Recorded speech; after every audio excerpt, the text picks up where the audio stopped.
So the problem that we would like to tackle is finding parameters w of a neural network that significantly reduce a loss function L of w. As discussed previously, such a loss function includes a data loss plus regularizers. For example, this is a loss function we discussed previously. It has in the beginning here the data loss, which is a hinge loss, and then here this part is weight decay, which is the regularizer. In the following, we will discuss multiple optimization algorithms that are popular in the context of neural networks. Here are some introductory books to the topic of optimization, and at KAUST we also have this course AMCS 211 that is highly recommended for any student in computer science. Let's review some basics of optimization. Many optimization problems can be represented in the following way. We would like to minimize a function f of x, where x is a vector, and this vector x is in r to the power of n. That means the vector x has n components. Thinking ahead to our application to neural networks, this function f of x will be the loss function, and x will be the parameters of our network, and n we would expect to be very high dimensional, millions of parameters of our neural network. Now, it's possible to have some constraints.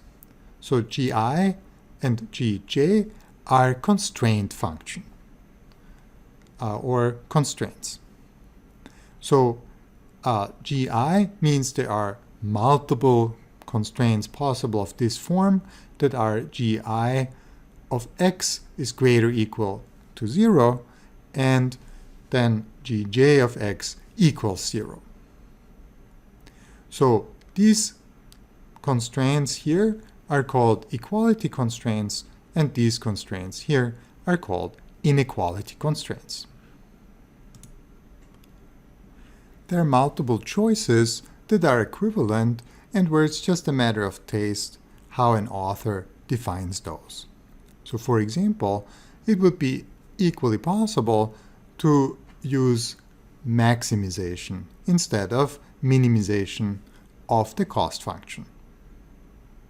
Further, one could think about using inequality constraints of the form gi of x is small or equal to 0. These things are equivalent, but it's just necessary to be consistent within a lecture or a book, because otherwise all the examples and the theorems and everything will be mixed up. I believe in general the idea to minimize is more popular. One could also think of picking x from integer values, but this leads to a different branch of optimization, which is integer programming, or which is discrete optimization. Let's also discuss the concept of the feasible set. This is the set of points that satisfy all the constraints.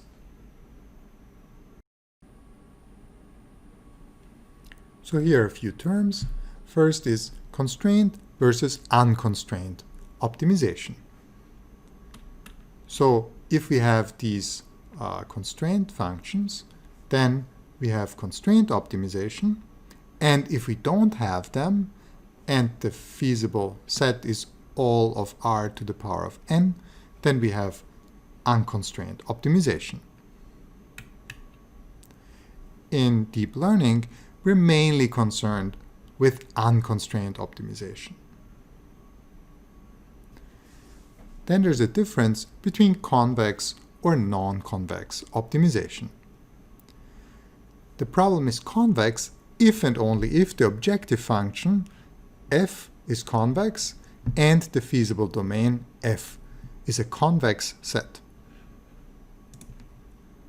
Before the rise of deep learning, convex optimization has been extremely popular in computer science and engineering. Now, with deep learning being a dominant force in research, non-convex optimization is necessary. It's not possible to really use convex optimization for deep learning. The loss function is simply highly non-convex. There's a distinction between continuous and discrete optimization that depends if we allow x to be an element of r to the power of n, or if x have to be Boolean or integer variables. Also here, we show the concept of minimum, maximum on saddle points. These are stationary points with gradient 0. So here we see a minimum. This point here is a maximum, and this point here, exactly here, is a saddle point. There's a difference between a global and a local minimum and a global and a local maximum. Let's look at minimums, for example. So if we talk about the global minimum, we're actually talking about a point in the domain. That would be, for this example, where the domain are this, let's call this the x and y plane here, and then upwards we have the function values, then it would be a point somewhere here. So if we want to be at the bottom of the bowl, it would be somewhere here, probably 0, 0, where we have the minimum. So we would say that 0, 0 is a global minimum. So for a point x star to be called global minimum, it has to be feasible, and f of x star has to be smaller or equal to f of x for all other points in the domain. For x star to be a local minimum, it just has to be smaller in some epsilon neighborhood. So it only has to be f of x star has to be smaller or equal to f of x, where x can only be a maximum of epsilon away of x star. So this is a inspirational 1D figure that's probably extremely misleading because it doesn't represent high dimensions well, but just as inspiration, we would have some sort of a loss landscape that might look like this, and then there could be a global minimum, and maybe there are some local minima that also have a loss function that's comparable to the global minimum. So these kind of local minima look pretty good, and we kind of hope that going close to such a local minimum would give us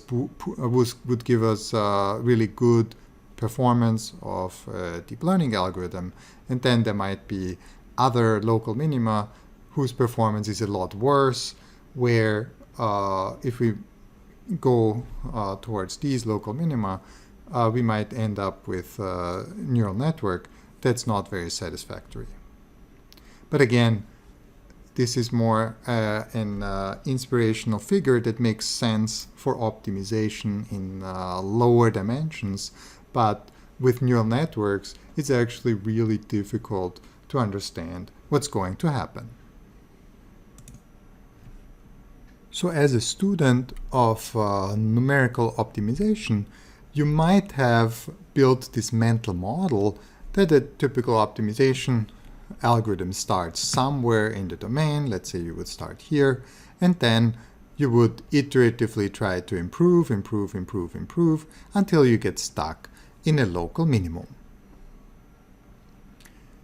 And going back to this, maybe also there could have been a danger that you're kind of trying to improve but end up in a saddle point where the gradient is also 0, and then you might get stuck at that particular point. Now, in deep learning, this is maybe not a good mental model to have. If you're training, often it can be the case, especially for problems where maybe the network is large, you do have quite a bit of data, you don't even have the time to train long enough. So you're training, and the more you train, the better, but you don't have enough time. So the idea of getting stuck somewhere and terminating is not something that applies to particular problems at all. Maybe you already train a neural network for 2 weeks, but it's easily possible that training for 8 weeks will give even better performance. This is especially an issue if you train locally using one or a few GPUs and you don't have a massive cluster at your disposal. Many times for smaller networks and maybe smaller data sets, you do observe that your training algorithm, your optimization, somehow gets stuck in some sense, meaning that you don't make any more progress on the loss function. However, saying that you got stuck in a saddle point or a local minimum is too speculative. It's not that easy to determine what exactly happens. Several researchers try to analyze this, but this type of analysis is beyond the scope of this course. Here are some examples of classical optimization algorithms you might have heard of. For example, quasi-Newton methods, ADMM, primal dual methods, and several others. In deep learning, we're actually building off the very simple algorithm called gradient descent. The reason for that is that our data that we deal with is really, really big, and it is difficult to use some of the more advanced algorithms simply for the reason of running out of memory. Some more comments about optimization in neural networks. First, the real performance measure P is defined with respect to the test set. There are two interesting aspects about this. First, we optimize a different loss function L of x or L of w in the hope that we're going to do well on improving P. Now, that means that we are not directly optimizing the real performance measure P, but some sort of surrogate loss function L. For example, in image classification, we had a loss function that might have been the hinge loss, and the real performance measure would be the accuracy of the classification. The other thing is that we are interested in improving performance on the test set.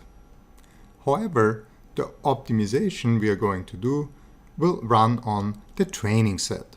It is not allowed to consider the test set in order to optimize a neural network.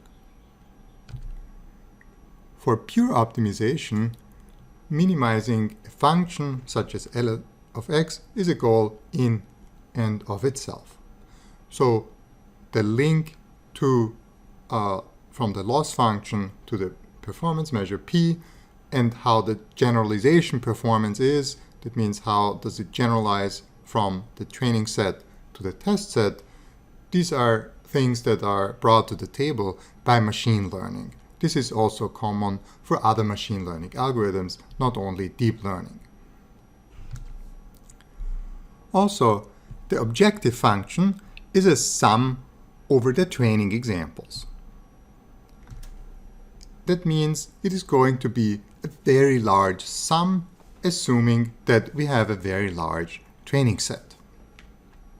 This gives us some ideas what we can do to tackle this optimization. The problem is going to be that the training set is large and all training samples do not fit at memory at once. This might not be true in general, but that's a good assumption to motivate a lot of the algorithms that are being used. For example, there might be a difference in hardware architecture. If you have very large Google architecture, then you would have access to a lot more memory. But if you're using some NVIDIA GPUs, which is very popular, then the memory is going to be much more limited. So the assumption that the training set is too large to fit into memory is a reasonable assumption to make. So since the objective function is this very large sum, we can kind of break it up and only take a few terms at a time and try to compute the gradient with respect to a few terms at a time, as we will see fairly shortly. Now, there are a few terms to discuss, and this refers exactly to how we are breaking up this large sum over training samples. Now, these terms are not applied at all consistently, so you can see that these names are fairly mixed up. Now, these might be traditional names that one person gave them, so the idea is to say that batch methods or deterministic methods are algorithms that use the entire training set at once. So we have this large sum over all training samples, so we would consider the complete sum at once. This is one extreme. On the other extreme, we are only considering a single term in this very large sum, and then this gives rise to stochastic methods that are also called online methods. These are algorithms that use a single sample at a time. You could imagine you have the whole training set and you randomly pick one sample to work on, you make some updates, and then you pick the next random sample to work on. Again, you make some updates, so on and so forth. Mini-batch methods, or also called mini-batch stochastic methods, or nowadays simply stochastic methods, these are algorithms that use more than one, but fewer than all the training examples. You can see there's already some clash in the naming here. The dominant algorithms are going to be the mini-batch methods. So almost always we are going to consider a mini-batch, which is a set of examples at once, where this set is smaller than all the samples but larger than one sample. However, having said that, sometimes the memory consumption is so large and maybe the hardware that you have is so limited that you're forced by the memory limitation to only consider one single example at a time.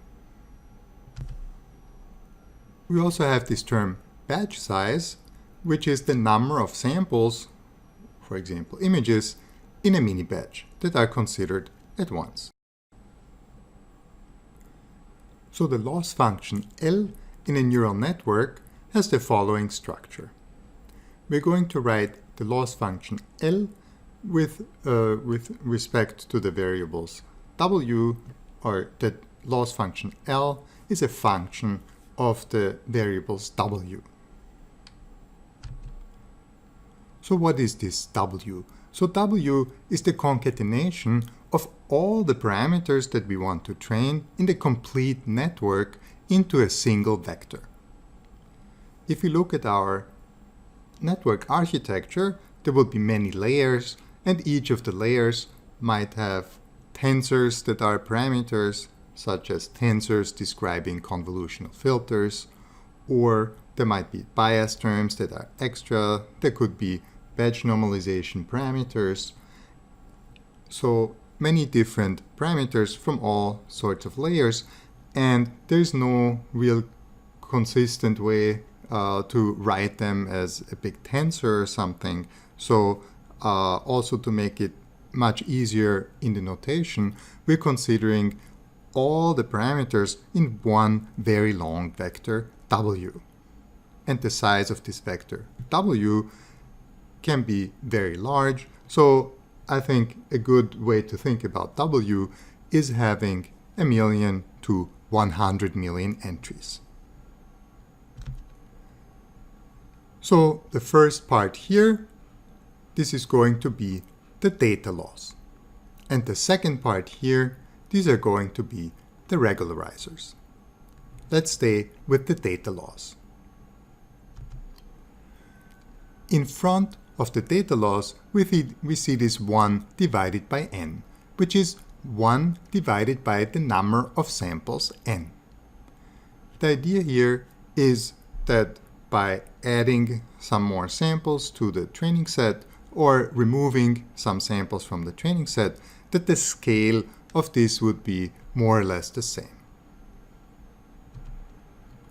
So here we have a sum over I, where I is a variable that is iterating over all the samples in the training set.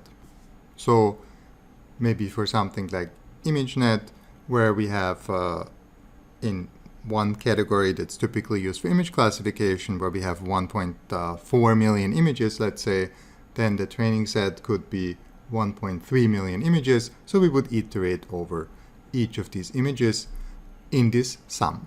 And then for each image, we have a data loss function, LD subscript I, which is the data loss function applied to this image I in the training set. Again, examples of this data loss function was the hinge loss in classification. So the data loss for each sample I has two components in the training set. One is the actual sample xi and the label yi. Again, in image classification, xi would be an image and yi, its label, is it a ship or a plane or a dog. The function f here is the function that the neural network computes, meaning that if we input xi into this neural network function f, then we get some output label. And this output label we're going to compare to yi. And how this comparison takes place, this is the domain of this data loss function. This will decide how exactly we're going to compare.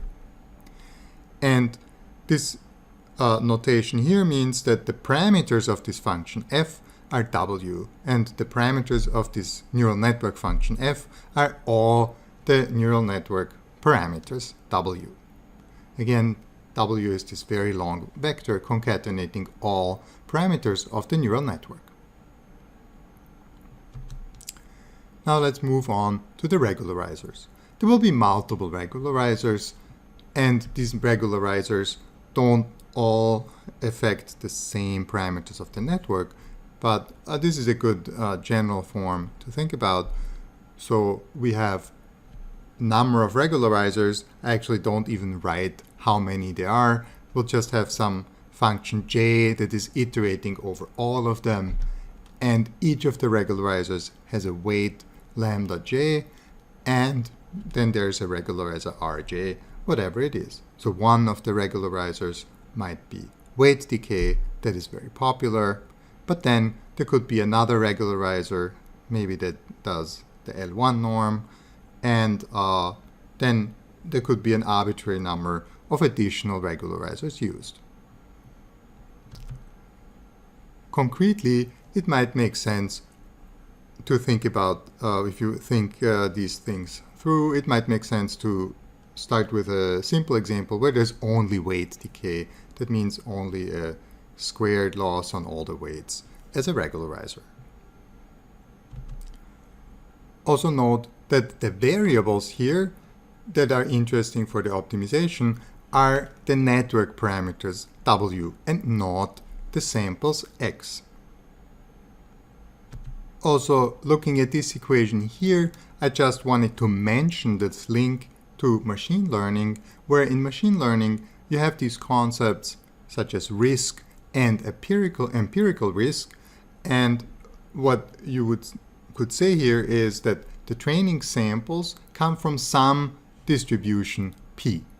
And you would like to know something about the expectation of training samples and labeled to be sampled from this distribution, and you would like to minimize this expected value of the loss function. This expectation then in computation gets converted when you go to empirical risk into a sum, and these are some aspects we are not going to explicitly treat here in this lecture. This is machine learning. You can go back to your machine learning course to see how these things work. So let's discuss gradient descent. What we see here is a loss function that has two parameters, theta 0 and theta 1. So in our notation, this would be W0 and W1, or W1 and W2, however you want to call the variables. And we see that this loss function is non-convex. Gradient descent has a starting point, for example, this star here. And then what you do in gradient descent is you evaluate the gradient of the loss function with respect to the network parameters, and then you make a step in the negative gradient direction. So being here, the gradient would point upwards in the direction of the steepest ascent, so the direction that goes up the most, maybe up here, and then the gradient descent goes in the opposite direction, which should be the direction that goes down the most. So maybe here. And we take a fixed step in this direction. So here is some fixed step size. So we go this to this place here. Here, again, we are going to evaluate the gradient and then go in the negative gradient direction, a fixed step size here. So we continue this iteratively until some stopping criterion is met. So the name of this step size in the context of machine learning, that is often the learning rate. What we also see visualized here is that the algorithm reaches different locations depending on where you start, since the loss function is non-convex. So for example, if you start here, then you would end up at this location down here. Also what you see is that starting points that might be close by could end up quite far away in the end. So one formulation of this intuition is that you are a skier on a mountain, and what you're doing is you're just skiing downhill along the negative gradient direction, and you just ski down until some stopping criterion is met. So let's discuss some properties of this algorithm. One, it seems like we've been pretty sensible here to pick the right step size. However, picking a step size in the context of training neural networks is a highly non-trivial issue. Let's just, in this figure, think what happens if the learning rate is very, very small. Then we would make like very tiny steps, and maybe you could think that after a million iterations, we would be maybe only here because our step size was so small. Also with a large learning rate, maybe we would start here and jump way over everything and way out of this picture at once. So what happens is with a large learning rate, the algorithm might not converge at all, and you might actually increase the loss function steadily. I think, unfortunately, this 2D image is quite misleading when thinking about optimizing in such high dimensions. For example, if you are, let's say you start somewhere here, and you would say, let's pick this really large learning rate, I guess if it's way too large, I have some chance that maybe I go down, maybe I go up, but in general, it shouldn't be too bad if the learning rate is large. However, if the learning rate is large, then you can really observe that the loss goes up, up, up, up, up, up, up, up, up. And that is a bit counterintuitive. Also, you might say that, well, you know, if the learning rate is a bit smaller, maybe I do twice as many steps. I mean, who cares? So it takes twice as long. It's, again, it's a bit more extreme than that. You have the learning rate. This can be set in several orders of magnitude. And this might be the difference between training for 4 weeks or training for a few days, or even training for a few hours.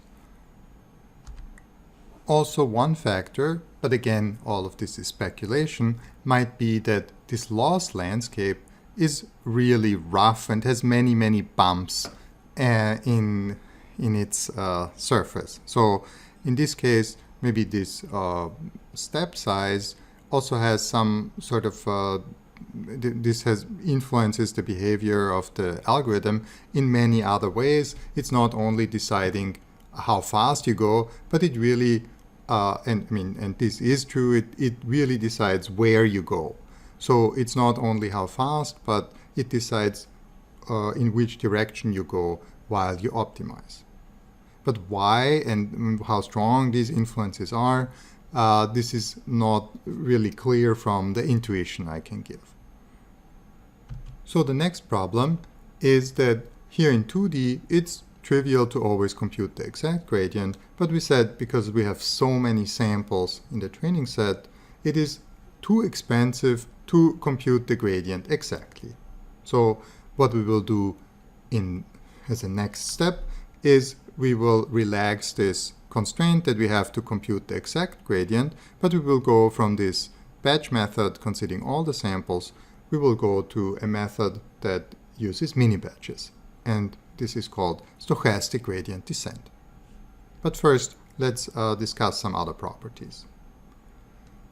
So if you have taken an optimization course, you are familiar with terms such as the Hessian or Newton methods, quasi-Newton methods, and in these type of algorithms, you use second-order information in the sense of second derivatives.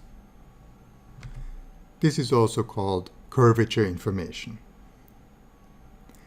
Now, since the computation of the gradient is already too expensive, most likely you can guess that the computation of the Hessian is even more difficult because the Hessian has significantly more entries than the gradient. So in rare cases, you might see something like LBFGS being used, but it's typically not in the context of training a large neural network. So I think one place where I've seen it is to do some sort of image inversion, which is something we will look at in the context of style transfer. All right, so we're still going to look at the algorithm by itself. So there's also more text on the slides, but I'm not going to go over text because these were just things that I discussed while showing the figure. This additional text is only there to help you when you go over the slides to study and catch up on what was said in the lecture. All right, so let's just look at the algorithm. So we need to determine this learning rate alpha. This is a parameter that is set by the user. Now we have as output the learned or trained network parameters W again, a long vector concatenating all parameters from all layers in the network. In the lecture on weight initialization, we learned that these weights W are typically initialized by small random values, and exactly how small these values are depends on the layers and the number of inputs and outputs of a particular layer. Then, while the stopping criterion is not fulfilled, we're going to do this skiing downwards. Alright, so we compute the gradient of the loss function, g, and what you see here is the gradient symbol, and subscript w means the gradient with respect to the variables w of the loss function L. Alternatively, in this notation, we could also compute the gradient of the loss function L with respect to the inputs x. So in this case, you would see something like gradient subscript x.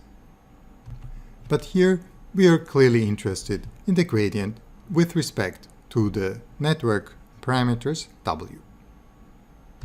Then we update the weights. W equals w minus alpha g, where g is our computed gradient. This particular step of computing the gradient, this is done by this backpropagation. And for backpropagation, we also had a separate lecture, so I'm going to refer to this lecture on how this particular step is done.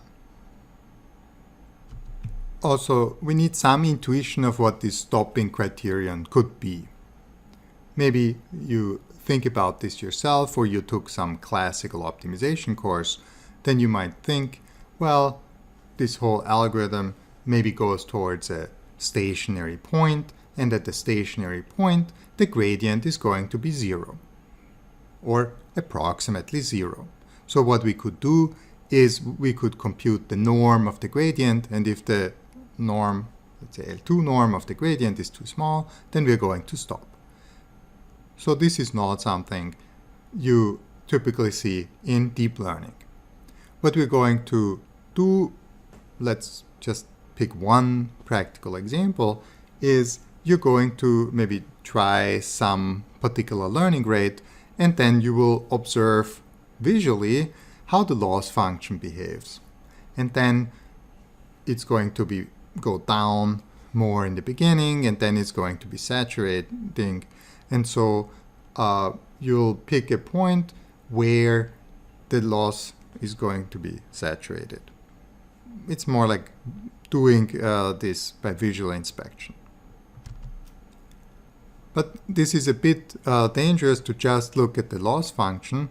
So what you're actually going to do by visual inspection is you might look at the final performance metric or the loss function, not on the training set, but on the validation set, where this validation set is some additional set that you're allowed to use during training to tune hyperparameters. And one type of hyperparameter is the stopping time or the stopping criterion. So looking at the validation set to determine the stopping time is a good idea. So maybe by looking at the performance on the validation set, you figure out that training for approximately 20 epochs for your neural network is a reasonable thing to do.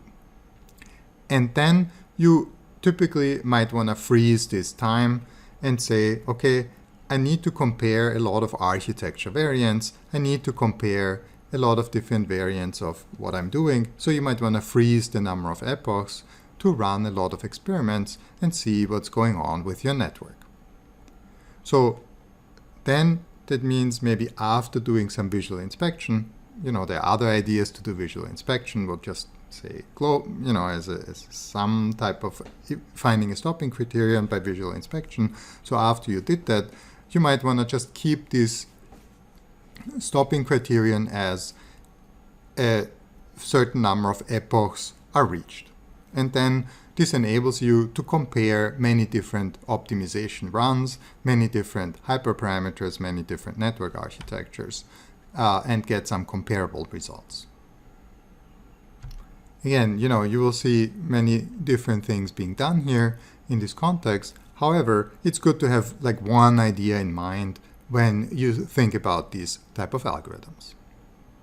So now, next, when going to stochastic gradient descent, we're going to relax this idea that the gradient g is computed with respect to, or by using all the training samples. We're going to take a random subset of the training samples to estimate the gradient.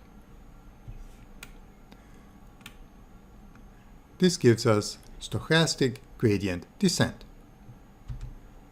So what we see here in this figure is again a 2D loss function seen from the top, and these rings are the iso contours. So maybe this plus is the minimum, and then all the points on the circles are have the same loss, and so we would have a higher loss on this outer circle, and then in smaller circles closer to the minimum, the loss would be smaller and smaller.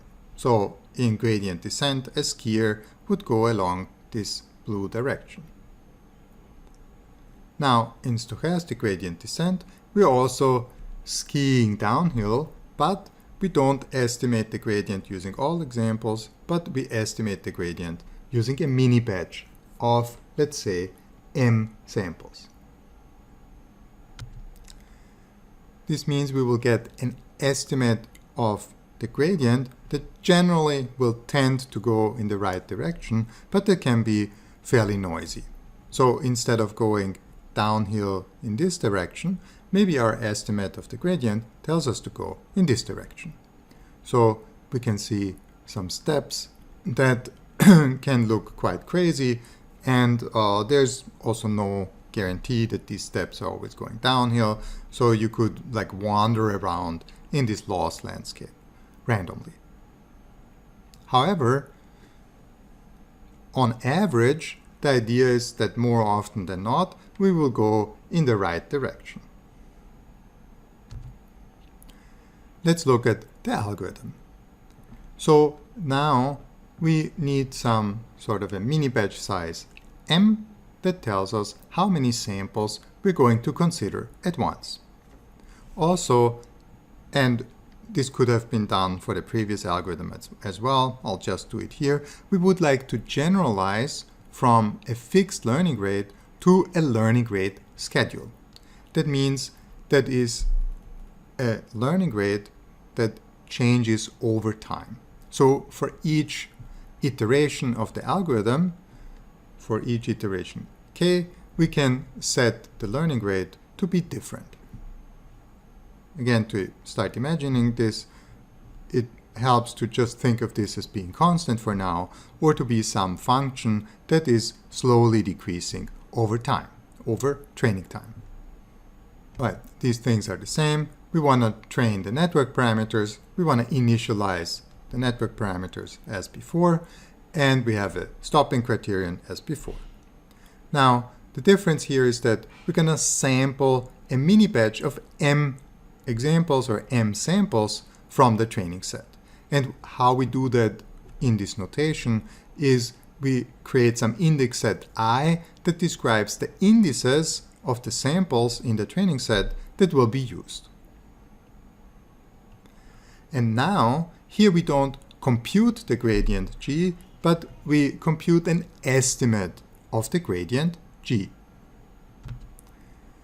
So this estimate of the gradient g is 1 divided by m, the number of training samples that I sampled in my mini batch, and then I evaluate the gradient with respect to network parameters w of this sum that now not goes over all training samples, but only the training samples in this mini batch, which is has this index set I associated with it, and we are going to evaluate the data loss for each of the samples in the mini batch. Then we're going to update the weights. So the new weights will be the old weights minus, and then we have the learning rate, subscript k to indicate the possibility of a learning rate schedule, and then times g that is estimated in the line above. So just some note on the gradient estimate. This gradient estimate should also include the regularizers. So typically most literature just doesn't put in the regularizer, and so I kind of skipped it here as well, but you always have to consider that this estimate also includes all regularizers used during training the neural network. Just some side notes to this equation. One, that the scalar weights that are used here to weigh the regularizers are in some sense dependent on how you scale this data loss. So for example, if you would omit this factor here, then this would change the meaning of this regularizer weights lambda.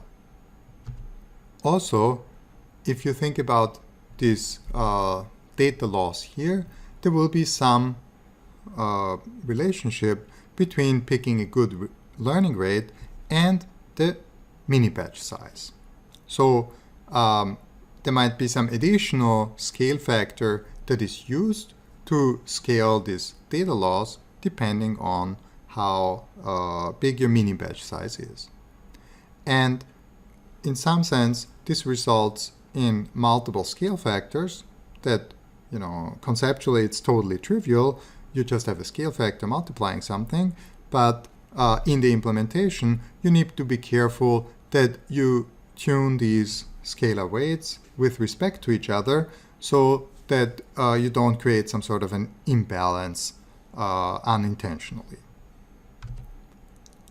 A typical example of this would be if you're copying some scaling factors from a paper or someone else's code without considering that another part of the loss function you used a different scale factor than them, and then this doesn't make these scale factors directly transferable. Let's discuss some more issues using this algorithm here. So this could work really well if we have a really nice learning rate schedule that tells us when exactly the learning rate has to decrease and by how much. Since finding a single learning rate is already challenging, finding a complete schedule is of course a lot more challenging. And it's not easy to determine such a nice learning rate schedule. However, if you would have a really nice learning rate schedule, this stochastic gradient descent can actually do already really well and often better than several of the more advanced algorithms we're going to discuss. Nevertheless, it is definitely possible to see stochastic gradient descent being used in state-of-the-art research papers. Probably not the most common choice though.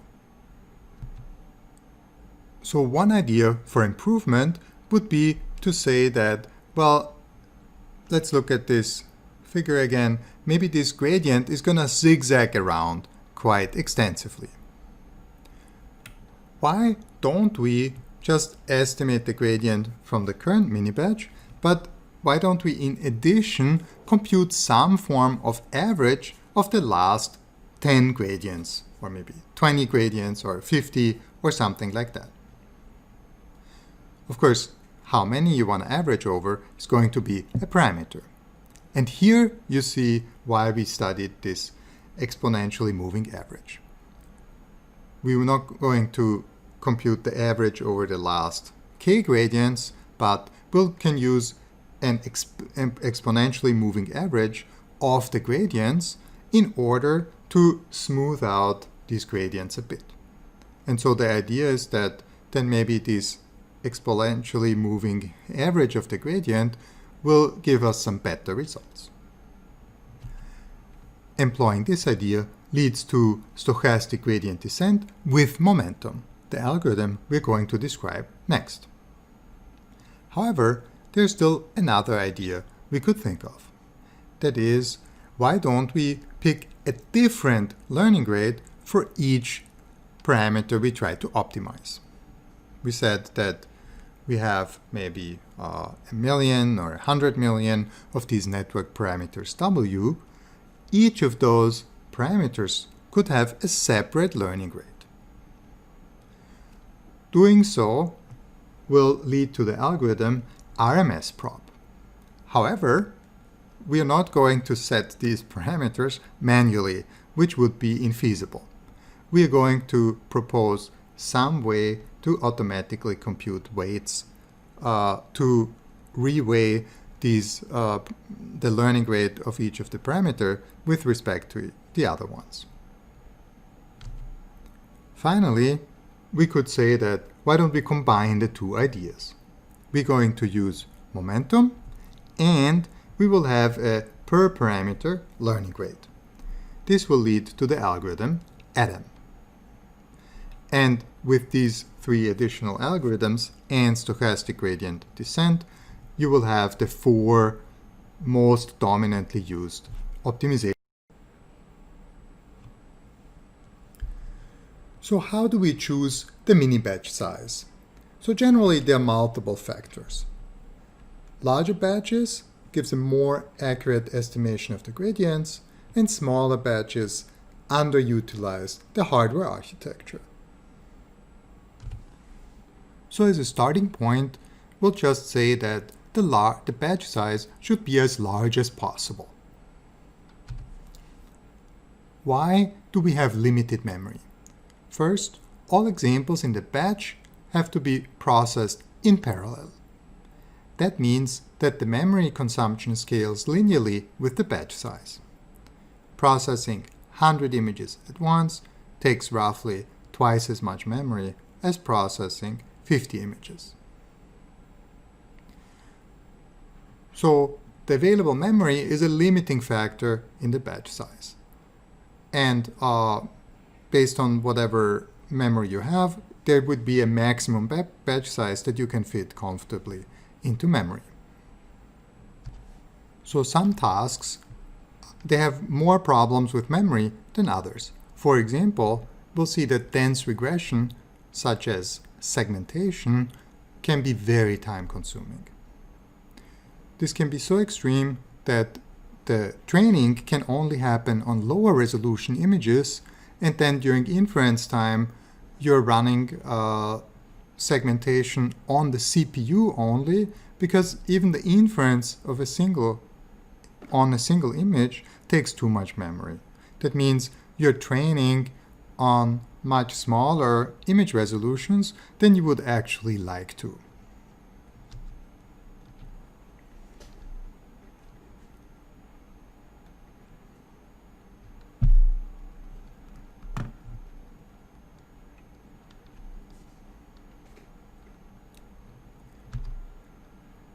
The architecture, the hardware, might favor specific sizes of arrays, so therefore often you see batch sizes that have powers of 2. 2, 4, 8, 16, 64, something like that. Unfortunately, there are exceptions to this rule. The larger batch size, the better, because there are non-trivial side effects. For example, batch normalization introduces a non-trivial side effect.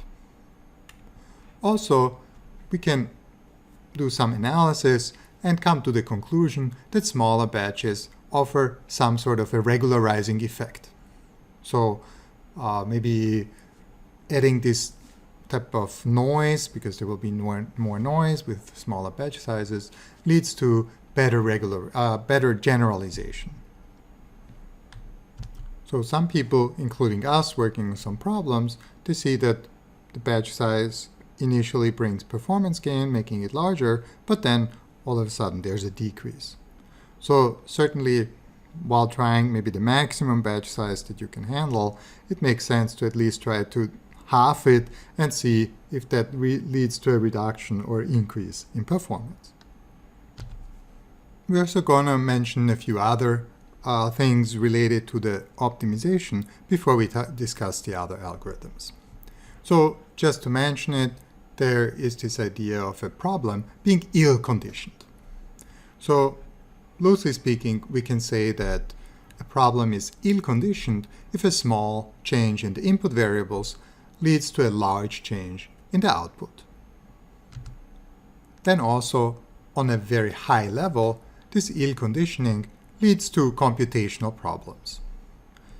So if the problem is ill-conditioned in the optimization, we would expect that the solution is more difficult to find.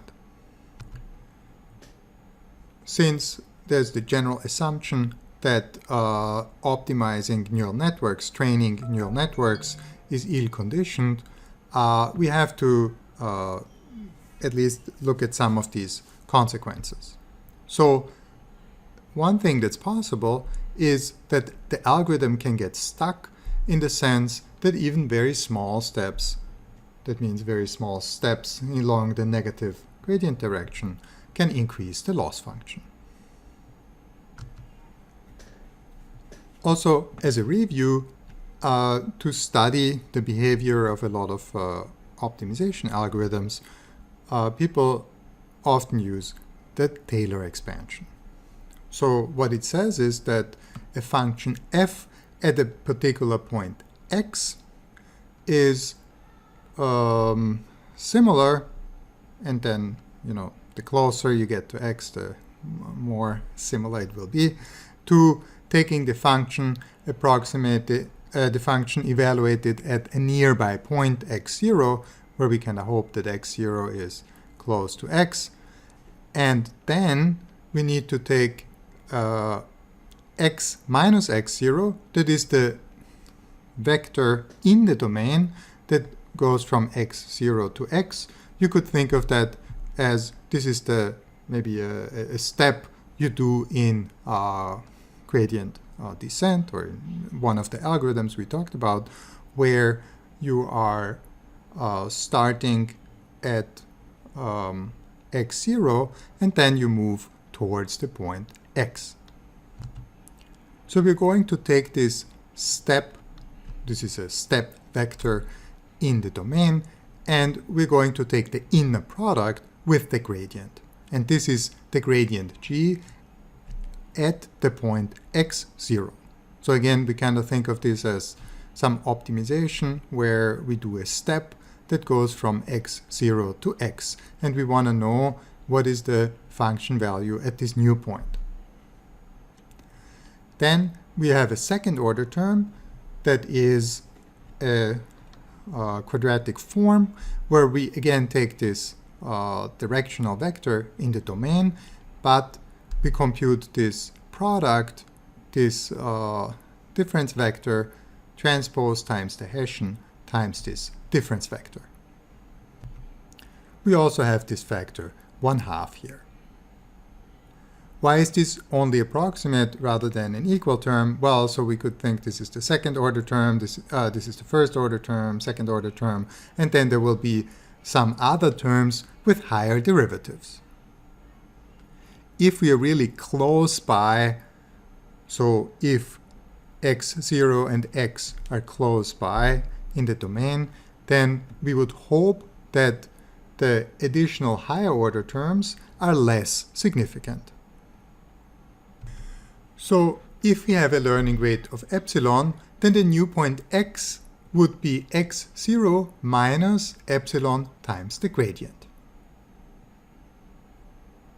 So then we can compute f of x0 minus epsilon times the gradient.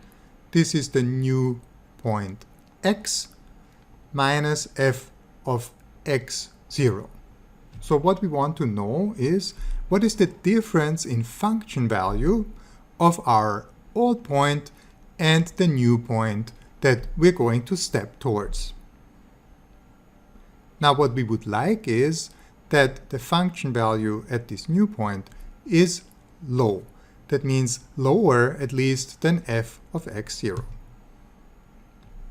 Now this difference, using the equation from before, is approximately minus epsilon times gradient transpose times gradient plus 1/2 epsilon squared gradient, that should be a transpose, times Hessian times gradient.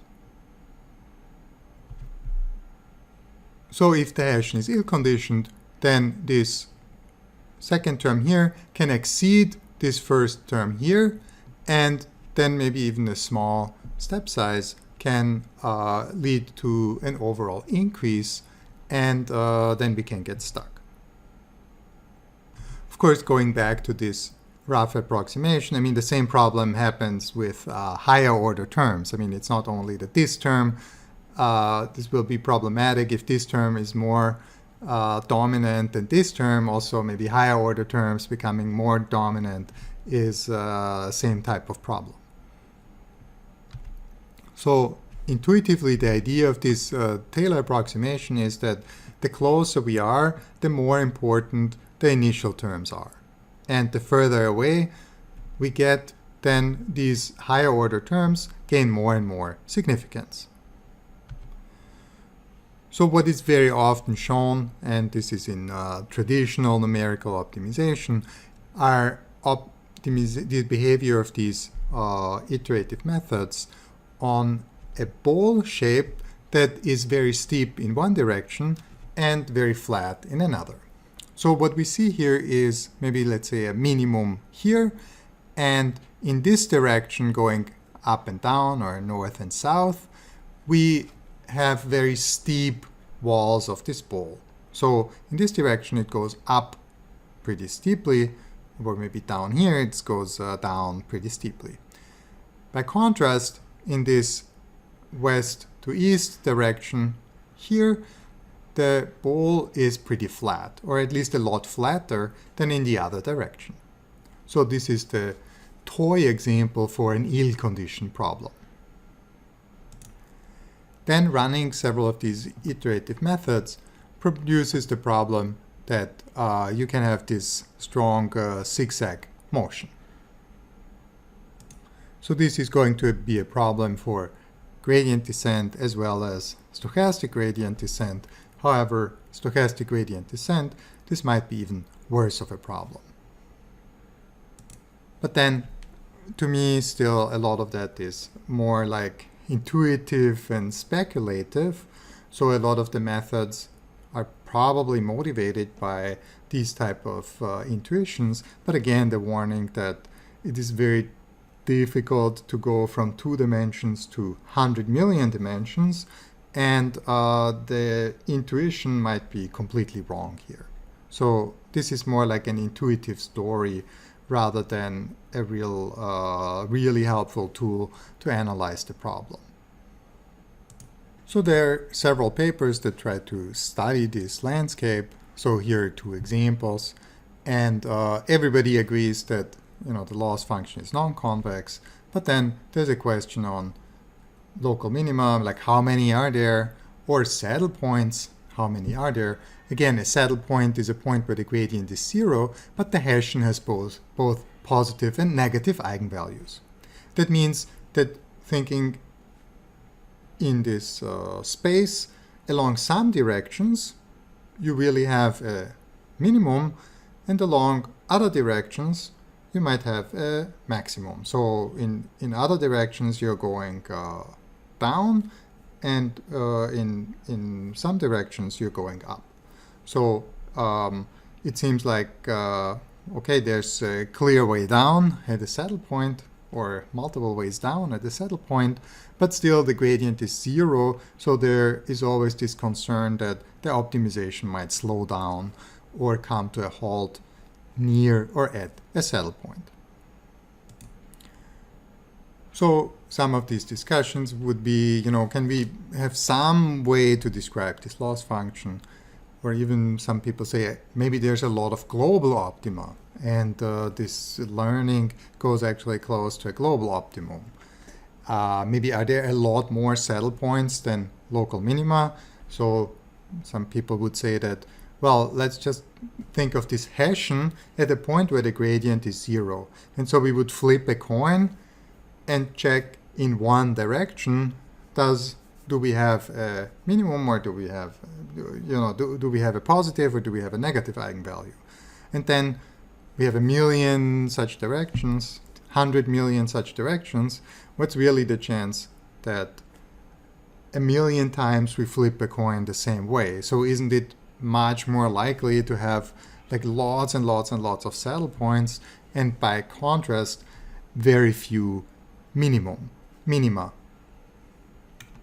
Are saddle points the problem here? Maybe are local minima the problem? These are questions that people look at. I don't really have a very good answer to that. And it's also not clear that such an answer exists in the sense that it really helps people to do more efficient training.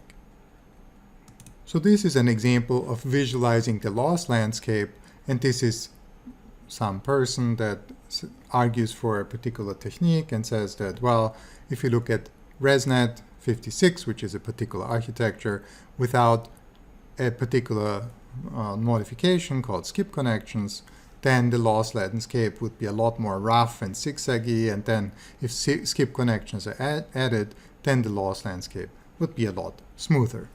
Again, we're dealing with low-dimensional visualizations of very, very high-dimensional spaces, so it's not clear how misleading or accurate these visualizations are and how well they can support an intuition of what's really going on.